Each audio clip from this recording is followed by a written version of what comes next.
هذه هي الأستاذة اللي تعنفت اليوم لداخل وسط مؤسسة تعليمية، هجموا عليها 6 ديال العيالات وراجل، هكا خلاوها. الأستاذة سعاد تعنفت وسط المؤسسة اليوم في النواحي خليفة، الحالة الصحية ديالها ما تتسمحلاش حتى مسكينة تحكي لنا أشوقها. أستاذة لاباس كلشي بخير؟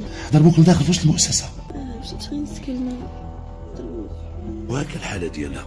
مؤسسة تعليمية اللي كنا تنقولوا بأن الأستاذة هي غتحمي ولادنا، حتى ولاو التلاميذ تيحميو الأستاذة. هكا الأستاذة كتعنقي أمها في وسط المستشفى من بعد ما تعنفات، لأن أمها هي اللي فكاتها دخلت عندها حتى لداخل. الأستاذة كتحاول باش تواسي أمها، لأن هي السبب باش غادي تهرس أمها، لأن لولا تدخل دمها قالت لك أمها كانوا غادي يلوحوا بنتي في البير. باش جبتيها انت عندك تسمى المؤسسة باش انك انت خدامة وامك حداك؟ حتى يجينا الشفار خفتها تجي معايا باش تحميني زعما باش ديجا بعدا كتخافي انت في ديك البلاصة؟ ما نجرت سؤال هو تيجي واحد الشفار. أستاذة شنو هادشي تنسمع؟ دابا انت أستاذة في 6 يطرحوا ماشي في سبت فين؟ المدرسة تبع سبت يطرحوا، والمدرسة خارجة في واحد الخلا. وديجا جا عندك شي شفار وخفتي وعيطتي لها زايدة مزيان وجات امك باش انها تحميك. المهم مرات تنجيب امي مرات تنجيب اختي وراجلها برا. المهم حيت وليت تنخاف، هاد الشفار ما تيدخل ما تيخون حتى حاجه. كاينين 2 بيسيات ديال المؤسسه، واحد ديالي، كاينين زعما اشياء ثمينه ما تيخون حتى حاجه.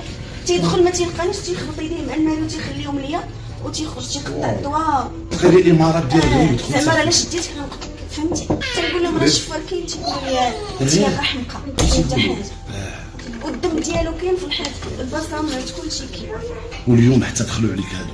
لا ما دخلوش. كنت خارجه مع 10:45 مشيت نسقي الماء، حيت هذاك الماء تما حار، تنمشي نسقي الماء تما دايرين السيتيرنت باش نشربوا الماء. انا وتلامذتي كلشي تيشرب من تما. مشيت انا وتلامذتي جراو على تلامذتي قالوا لهم سيروا.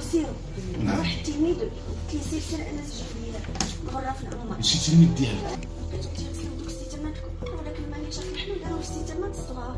انا تحنيت بغيت نعمر الماء من السيتير، تحموا عليا كاملين وشدني زين، بقيت يخبطنا مع السيتير. تتحماو عليك هكا؟ تتحموا عليا على غفله. حتى تحماو عليك هكا؟ انا تنعمر في الماء وتحموا عليا. هزني الاخر بقى تيخبط فيا وتحموا عليا العيالات. بقيت تنغوت حتى السلة من التيف. هما يهبطوا دخلوا للداخليه، عاد انا دقوت مع واحد الكاميرا كاينه في الجنب. بقيت تنغوت مشاو الدراري تيجريو عند امي تيدقوا عليها، قالوا لها جري بنتك قتلوها. جات مسكينه امك تجري. المهم مع السكر والخلعه ما قدراتش توصل لصبات اختي هي الاول. اختي تقول لك حتى هي ضربوها. ضربوها حتى اختك مسكينه؟